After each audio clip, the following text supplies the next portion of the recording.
Negative role எந்த அளவுக்கு உங்களுக்கு எக்ஸ்பீரியன்ஸா இருக்கு? ஃபேன்ஸ் எப்படி என்ஜாய் பண்றாங்க? நெகட்டிவ் ரோல் எனக்கு நான் ரசிச்சு தான் பண்ணேன். அதே மாதிரி ஆடியன்ஸும் அதை ரசிக்கிறாங்கன்னு நினைக்கும் போது ரொம்ப ரொம்ப சந்தோஷமா இருக்கு. Thank you so much. சார் உங்க வில்லன் ரோல் ரசிக்கிறாங்க கட் பண்ணி அதான் வில்லன் ரோலை வந்து நல்லா தான் ரசிக்கிறாங்க. நிறைய சீன்ஸ் எல்லாம் கட் பண்ணிருக்காங்க, டயலாக் எல்லாம் மீட் பண்ணிருக்காங்க. அது எந்த அளவுக்கு ஒரு அது எல்லா படத்துக்கும் நடக்கிறது தான். அது ஒரு சிலது வேணும் வேணாம்னு சொல்றது தான்.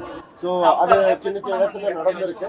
பட் ஓவராலா படத்துடைய எமோஷன் எங்கேயும் கெட்டு போகாம நல்லபடியா. சார் அண்ணனுக்கு முன்னாடியே வந்து தம்பி வந்துட்டாரு சார், சீக்கிரமா ரிலீஸ் வந்துட்டாரு. அண்ணன் வந்து இன்னும் ரிலீஸ் ஆகல, பட் தம்பி படம் வந்து அப்படி போக விட்டுருக்காரு, வந்துருவாரு சீக்கிரமா. வேற ஒண்ணு இல்ல. இந்த விவாதம் சென்சார் பைக் டவுன் பண்ணுங்க ப்ளீஸ்.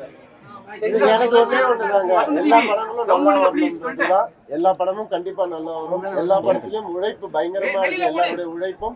அண்ட் ஒவ்வொரு டீம் தான் மாறுது ஒவ்வொரு படத்துக்கும், அந்த உழைப்பு அப்படியே தான் இருக்குது.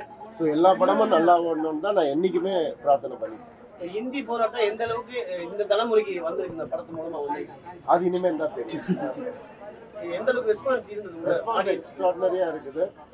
ஏன்னா எதையுமே தப்பா சொல்லல, அதுலயும் ஒரு டயலாக் இருக்கும்.